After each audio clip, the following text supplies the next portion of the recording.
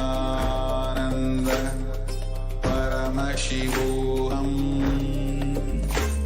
Om Nithyananda Paramashivoham. Om Nithyananda Paramashivoham. Om Nithyananda Paramashivoham. Om Nithyananda Paramashivoham. Om Nithyananda Paramashivoham. Om Nithyananda Paramashivoham. Om Nithyananda Paramashivoham. Om Nithyananda Paramashivoham. Om Nithyananda. Yes. Now, all of you can relax. You can slowly remove your eye bands and open your eyes. Yes. So before verifying the answers, let us take a few moments to please pen down what all you have seen during this power manifestation segment. What all Swamiji have showed you, what all he have revealed to you during this power manifestation, please pen down. Even if it's any color, shapes, an object, or a plant, fruit, animal, or a person, whatever it may be, or you heard a sound from somewhere which you never expected, whatever has happened, please pen down.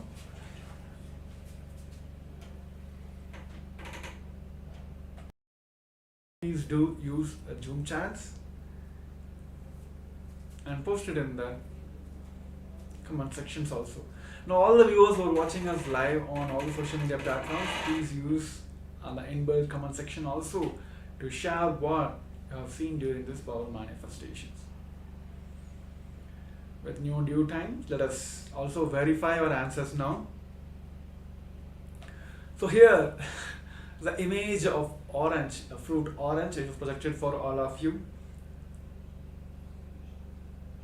I remember like in one of the minor awakening, same kind of, I remember the moment I see the orange fruit, I also remember the same memory that one of the participants, like he was start seeing, like those days we used to have a physical participant who was sitting next to us for the entangling process during the power manifestations. The opposite in person, he was just holding in one fruit orange, and he's just asking the participants to, who is blindfolded, asking them to see and share what all you are seeing. So he thought, okay, he just showing the letters. Then he started describing one letter. Started describing about, oh, it is there is a or there's a A, there's a N, G. Like he started spelling out the term, the word that is in the orange. And the participants, like the who are sitting opposite to him, showing this fruit orange, they're saying, no, no, no, it is not, it is not, it's not. Then finally, like the moment, like finally the participant who was sitting opposite to him, when he understood that, oh, exactly, he have told about the words in the orange, then he opened out and see there is an orange letter.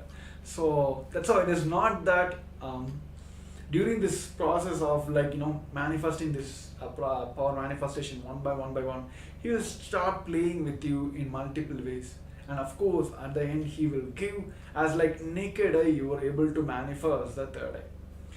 So yes, please do share how you are able to manifest this power. Whether you have seen a fruit orange itself, or you remember any orange fruit juices, or a color, or even a letter from the word orange. Whatever you have seen, please do share. And if you're able to manifest this power, please take a moment to enjoy and share it with the world. So let's enrich more and more world to experience the powers of Paramashiva. So yes, so with this, we'll be moving on to the next segment. So today, yes, we are speaking about our past, futures, everything, and how we can complete about our past, how we can manifest the future, how we want. So there are one more thing here, where Sanatana Hindu Dharma alone gives this beautiful science, where Supreme Pontiff of Hinduism has revived this science, is rewriting the past. I think everyone can imagine this three things. One is the past, present, and the future. So we always like the thought process, everything. We never live on our present. We always judge ourselves, everything towards the future. We are looking forward to future. But the future is mostly influenced by the past. Because, okay, let's see a practical example. Tomorrow you want to run a 100-meter race in maybe like 50 seconds or 1 minute. How you will imagine, how you will even predict your future, think about your future. You will feel like, oh, I can run in 130 seconds, or let me push myself to run in 120 minutes. Because in the past, you have covered the 100-meter race in 130 seconds. But of course, you can see the world record. It might be 40 seconds or 50 seconds or even 30 seconds. You will not go into that plane because you always think about your future. You never live in the past. You think about the future, but that future is mostly influenced by your past. So here in this segment, we're going to decode the science where Bhagavan himself has given us, rewriting your past so that you can manifest the future how you want. So this is a science Bhagavan himself has made it available for all of us to experience and manifest in our life. So now in this segment, we're going to experience the same, and before that, we're going to have a short video clip where Supreme Pontiff of Hinduism himself is giving us the science to all of us. So now I request all the participants to come to the space of listening. Now we'll be having a short video and continue. We're going to have experience this through the internalize exercise. So yes.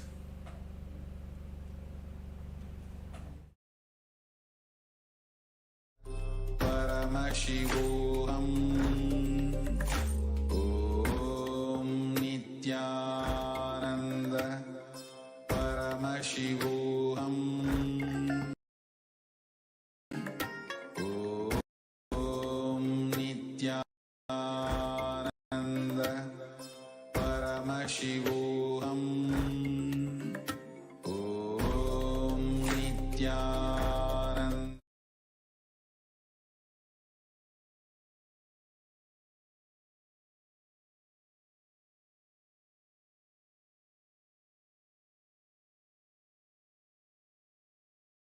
Listen.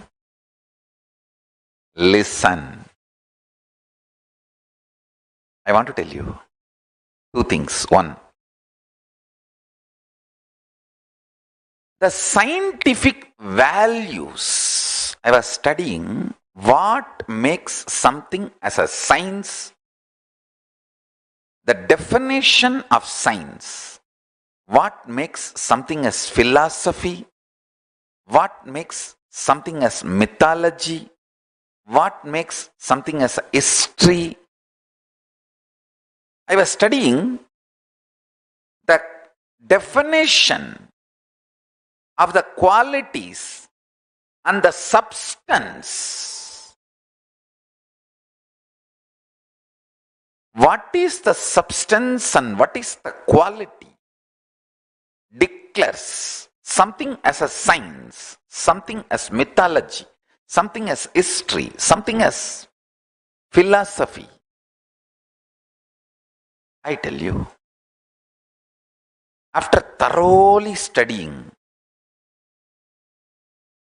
and I was also spending some time with many different autobiographies of people from various walks of life, from different parts of the world and different time and culture. Listen. The conclusion I arrived, Vedas and Agamas have highest qualities and values of science. Understand? The revelations and declarations of Vedas and Agamas, whether in the field of health, in the field of cosmology,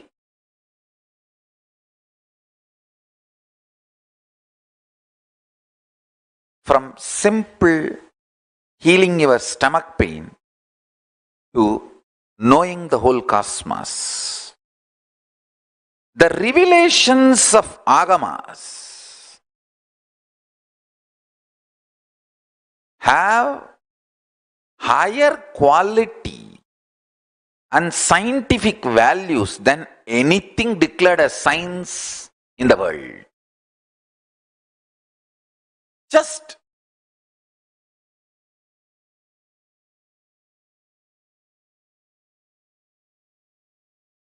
I need to wake the whole world to this reality. The Paramashiva Jnana, the quality, listen, the quality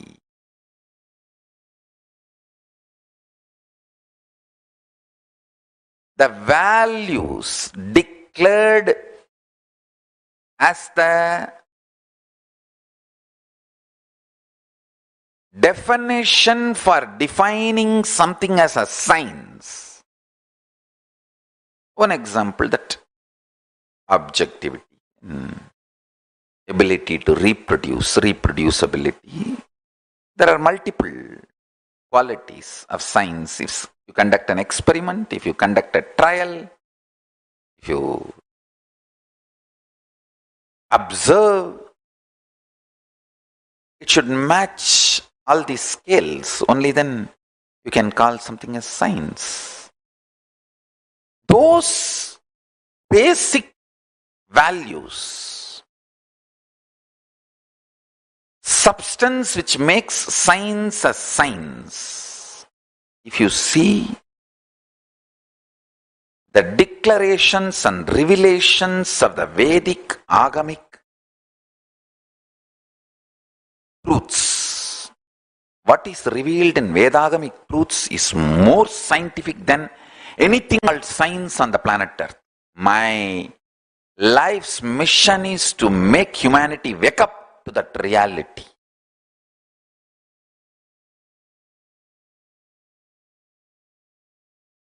The first statement I am making, past can be completely changed, altered, transformed, deleted, and made to disappear in parts or full,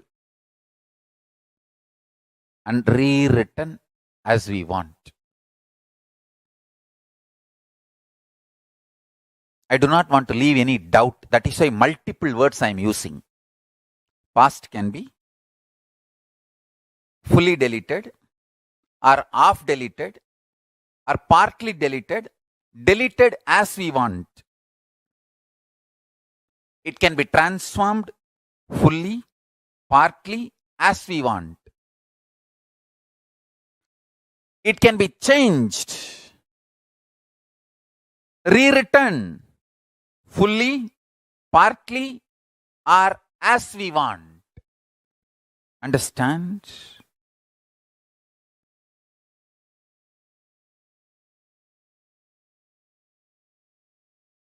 I am not talking about future. I am talking about past.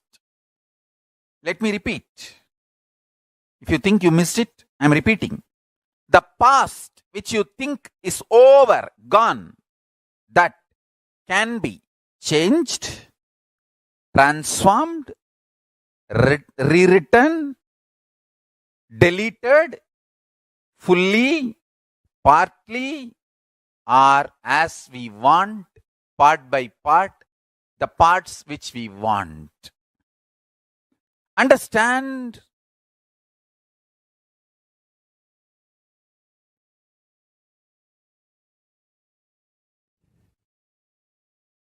I'll tell you one small incident. I used to make a lot of beautiful deities in clay.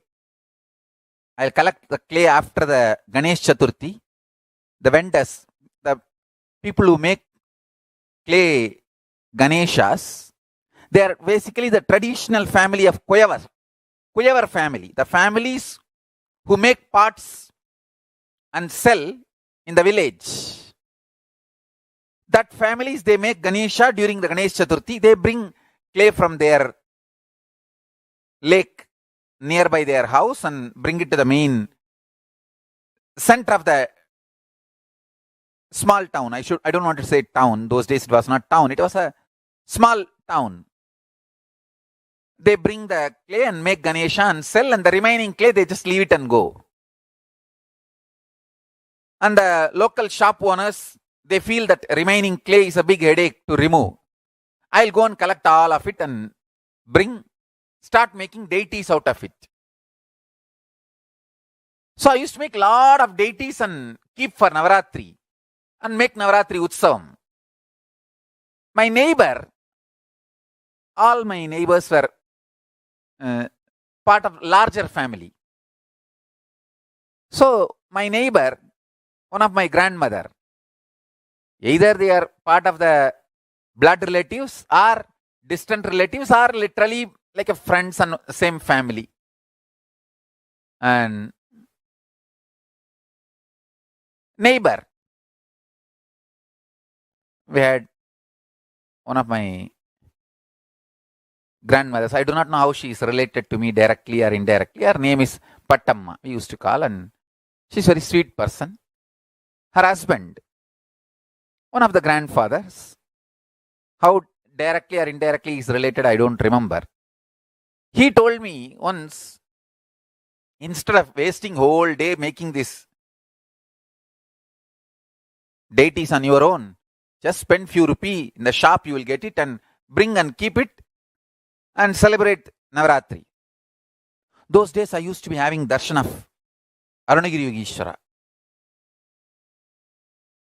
I ran to Arunagiri Yogeshwara and said, my neighbor Tata is telling like this, Swamiji, what do you think? Can you tell me what should I do? He laughed and said, all the people who buy from the shop and keep, do you think they get enlightened? They get experience. It is not the deity, it is the time you spend, your energy, your involvement, that makes you enlightened. He made a very beautiful statement. எல்லாத்தையும் பணத்துக்கு சமமாக்குனா இப்ப மொத்தமா பணத்தை பேங்க்ல வச்சுட்டு நம்மளா செத்து போயிடலாமா? வாழறதாம்பா வாழ்க்கை, எல்லாம் பணத்துக்கு சமம் இல்ல. He told beautifully, living is life, not everything is equivalent to money. If everything is equivalent to money, we can put all the money in the bank and then die. Is that life? Understand? The click I had with Arunagiri Yogeshwara, with this teaching, he was telling, our involvement makes life. our living makes the life. Then I realized why Parivrajaka. I used to think, those days, Paramacharya, we used to hear regularly, Paramacharya is walking from one place to another place. After 15 days, we will hear that he has moved to a nearby village. I used to think, why 15 days we have to waste by going by walk? We can hire a bicycle. Those days, the bicycles used to be hired. In the villages, they will give the bicycle for hiring. 1 hour, 60 paise. For 1 hour, the hiring charge is 60 paise. If you take 2 hours, 1 rupee. 20 paise discount.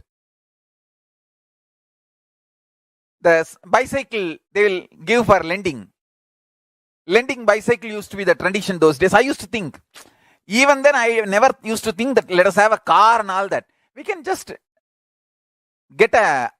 hire a bicycle for Acharya and he can bicycle and go to the next village within 1 day. Why 15 days wasting? I used to think. Now I understand. Understand now with 10 vehicles, 2 ambulance, kitchen caravan, restroom caravan, 10 vehicle, I am making people walk.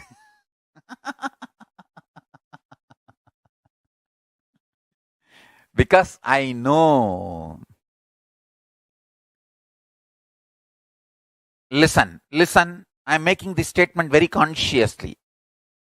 Anyone intensely dives into the now, the present life, gets the power, not just rewriting or writing, creating the future as you want. You get the power even to rewrite, delete or transform the way you want with your past also.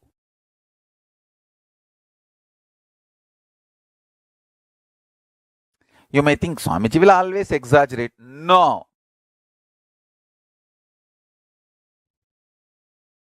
If you think I always exaggerate, you are man. You are human being. If you think he will tell the truth only, even though it looks like exaggeration, you are my disciple. If you think I always exaggerate, you are just ordinary human being. If you know, yes, it may look exaggeration, but he is always right. In few days I will understand, in few days I will realize what he said. Then you are my disciple.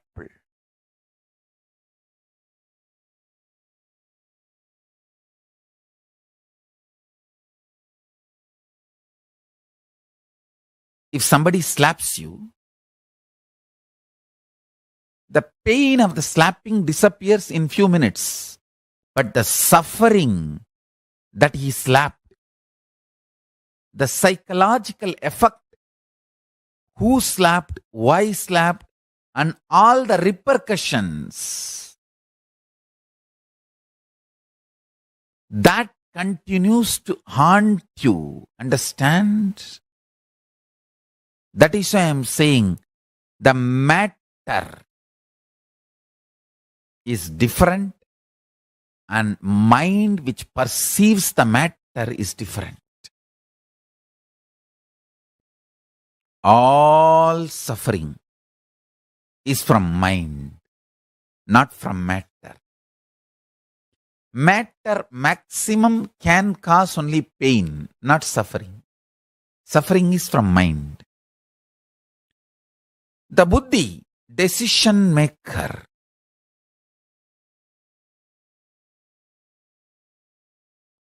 always tries to compromise, knowing the mind is delusion. Understand? That is the biggest problem.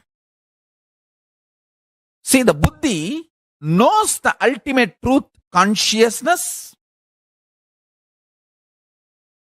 but it always consoles itself. I know this is the highest truth, but this is the practical reality now. So let me respond to it. Understand. Not responding to what you believe as practical reality is the most practical reality. If you want to be really practical, do not respond to what you believe as practical or what is presented to you as practical. Anybody who does not believe in what is presented to him as practical by the mind becomes winner. The most intelligent game in the life is do not believe what is presented to you as practical by the mind, because mind is waiting to get hurt and it is loaded with the wounds of the past. It is going to only repeat the pains of the past into the future or make you believe the pains of the past is going to come into the future so you can continue to be the slave of the mind. Understand, mind is like your senior subordinate. He wants to keep you under his control. He can keep only if you are continuously in problem.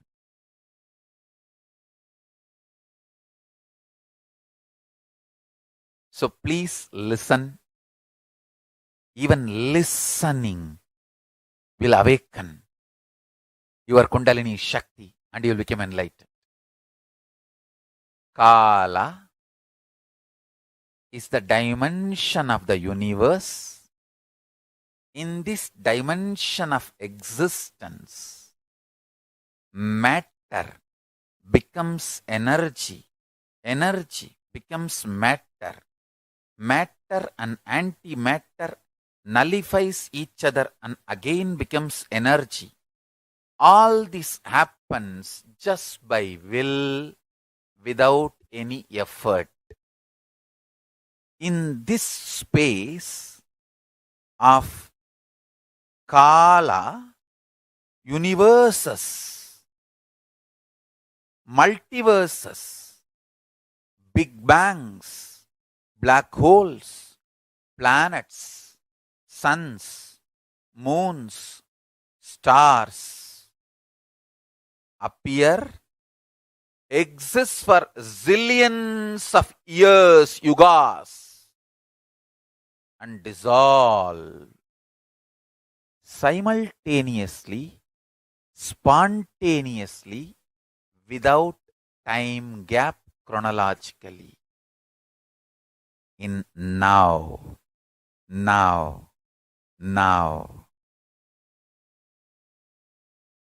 Please zoom out and meditate on this.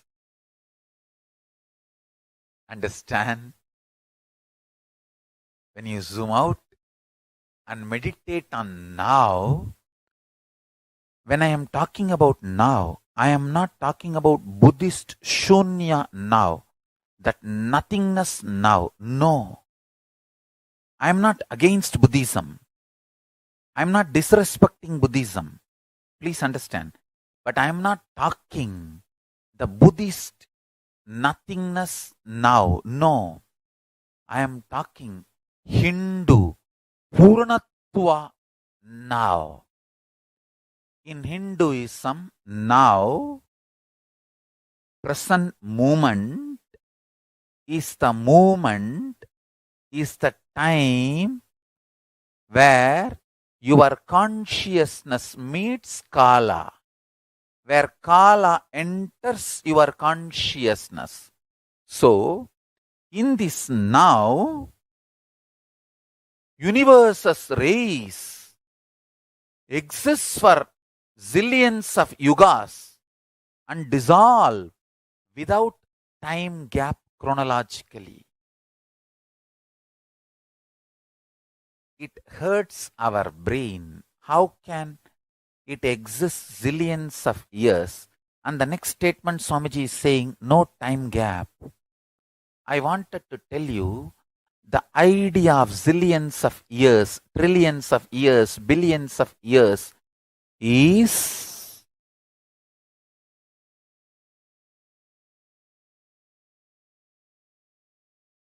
relative existence, not existential reality. It is relative, not existence. Whoever meditates on the existential reality gets enlightened, gets liberated, downloads powerful strategies for life. Understand?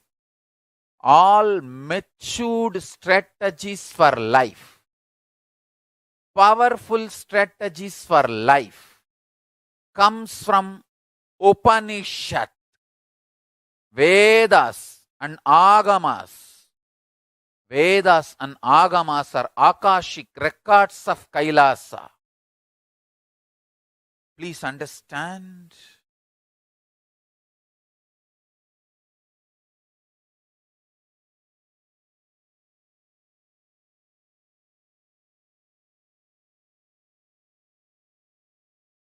Paramashiva is revealing all these great truths to the world. Please listen and internalize. All these truths are independently powerful and capable to make your consciousness into superconsciousness. Your consciousness is the seed. It is a possibility. If you understand these great truths, it can flower into superconsciousness. The seed is waiting to flower to achieve its completion and fulfillment. Listen and cognize these truths. You will achieve completion and fulfillment, ultimate enlightenment. Listen. The first truth.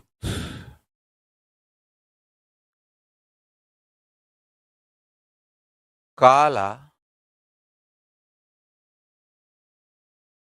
continuously meets your consciousness now. So the mood of your body, your mind, your physiology, your psychology, you keep now, plays a very important role in your whole life. If you keep the now in incompletion or hopes, that will continue forever. If you keep the now in the completion and clarity, that will manifest forever. Kala does not meet your consciousness in the past or in the future. He meets your consciousness now, in the present. So, again and again, during your present moment, be in the space of completion. Learn to bring completion to yourself, restful awareness to yourself now, and do not have guilt or worry if you have the influence of the past and influence of the future on present now. Guilt or fear is one more incompletion that is not going to help. So, not engaging with guilt, not engaging with fear, unclutching with fear, incompletions, guilt is the right attitude. Understand, the official attitude towards incompletions, towards guilt, towards fear is unclutching, and all the further manipulation of fears, if you unclutch, life will become worse. All those fears are manipulation of fears. All those multi-level fears do not have the real existence. They are delusion, constantly invading your inner space to destroy the possibility of enlightenment. Please understand. Anyone who comes to simple awareness stops behaving agitated, immature, rough, like multiple personality, all this layered fears, fear, guilt, powerlessness, incompletion are layered. Please understand, this is the Deva Rahasya. They all do not have influence over your present moment. This present moment, you meet the consciousness. Consciousness meets Kala directly. So, any practice you do in the present moment, for example, you declare completion.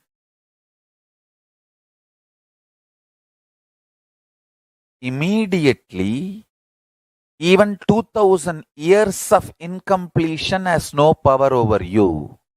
This is Deva Rahasya. Understand? This Deva Rahasya can empower the truth in you just like that. You can manifest Paramashivam now.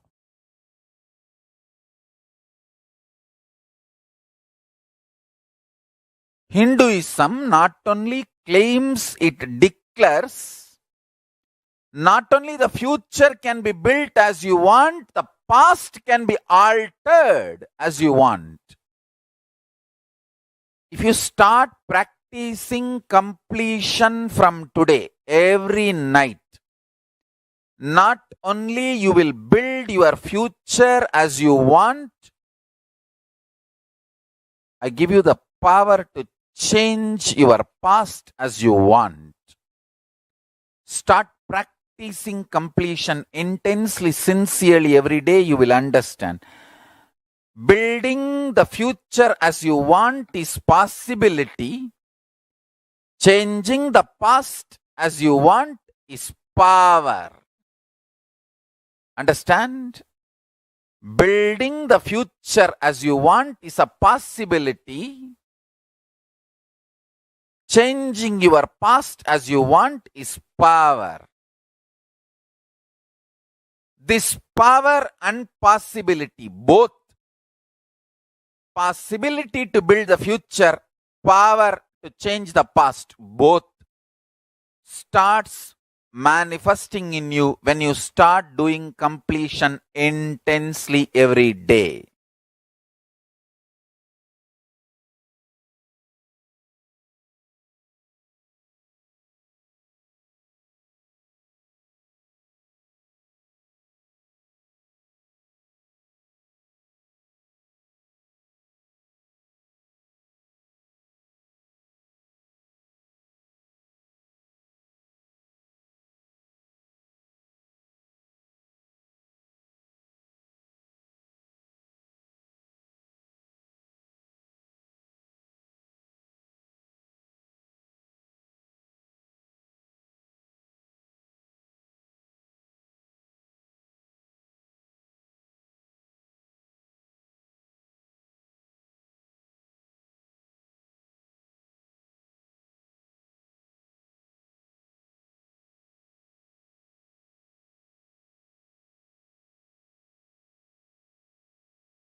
Paramashivoham.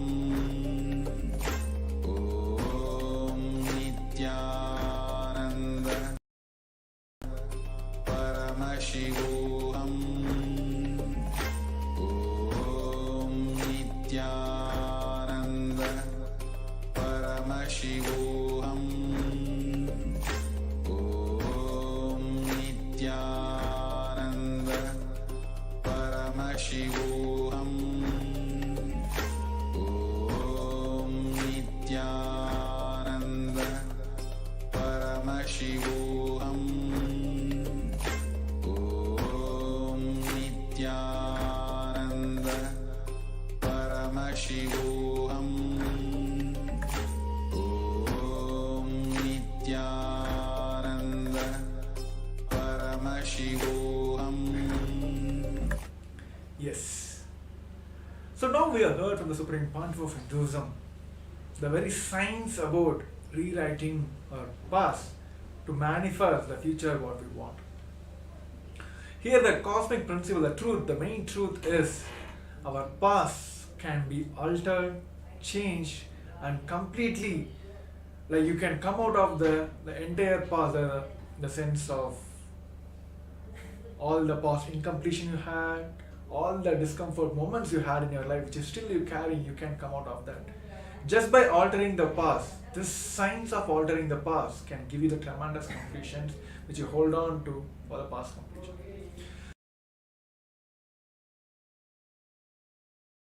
And one more thing is, like as Swamiji has said clearly, our mind is just waiting to get hurt. It may put a blame on the past or future expectations, all that. The very principle which we want to understand here is our mind is just waiting to get hurt. So that is why there's all this completion process, the science of manifesting the powers is give you the tremendous experience of coming out of this past. So now, as followed by the Jnana video which we have seen now, we'll be entering into the internalized exercise which gives a step-by-step process to come out and alter our past. So now I request all the participants to come to the space of listening. Now we'll be entering into the exercise which gives us the experiencing of the altering our past.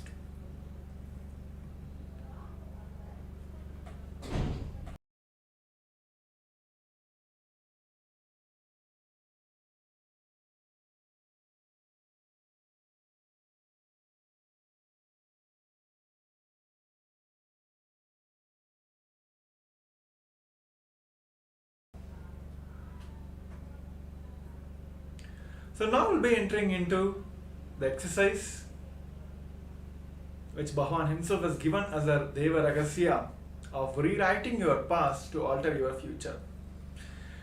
See, the mood of your body, your mind, your psychology, your physiology, whatever you're keeping now plays a very important role in your entire life.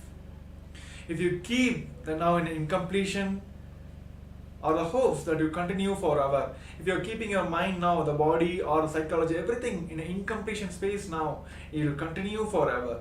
But on the other side, if you keep oneness, completions, it manipulates, it multiplies into multiple ways where you can enjoy the space of oneness forever.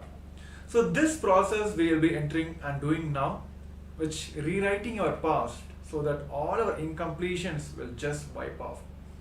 So therefore, the keeping the now in a completion and clarity oriented space will manifest forever and gives the tremendous oneness experience in us.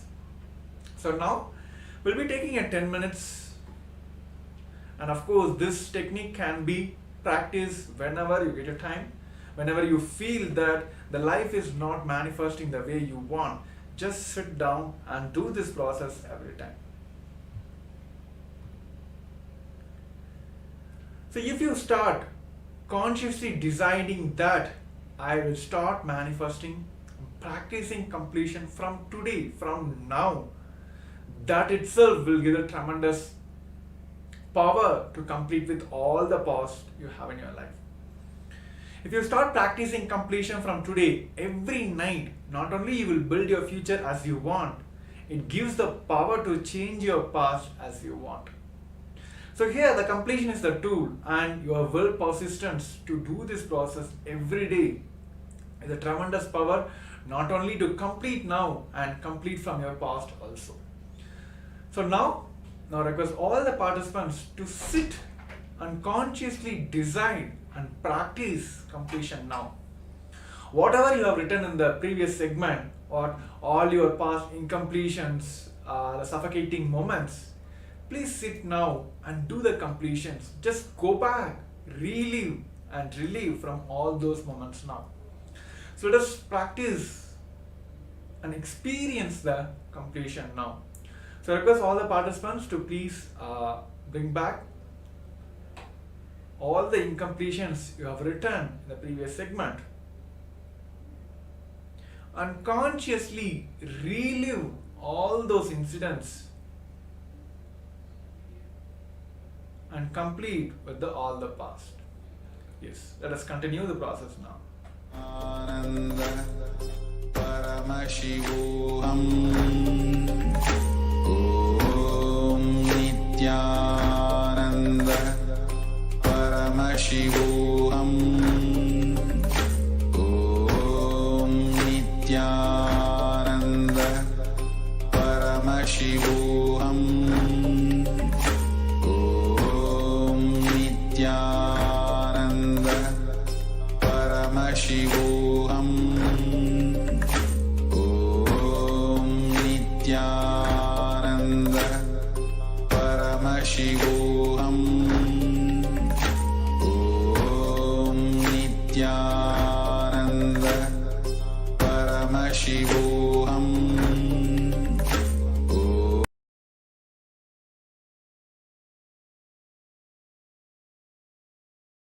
Paramashivoham Om Nithyananda Paramashivoham Om Nithyananda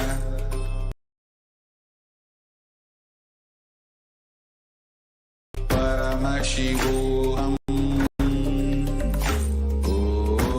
Om Nithyananda Paramashivoham Om Nithyananda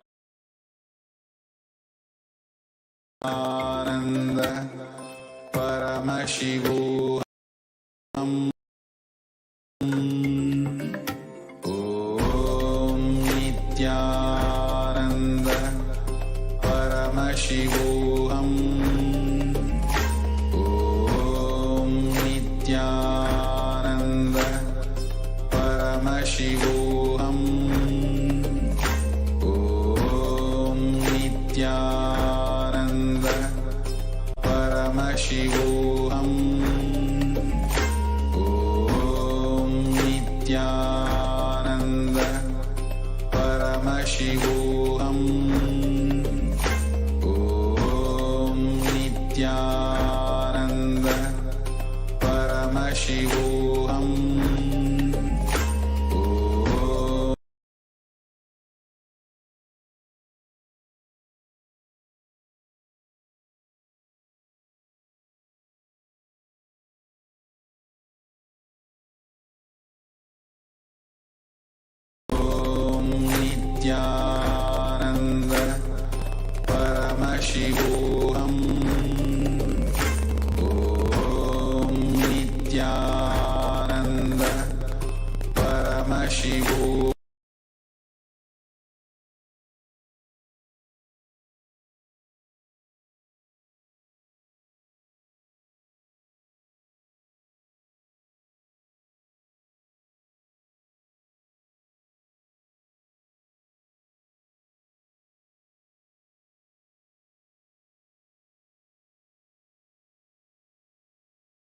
Paramashivoham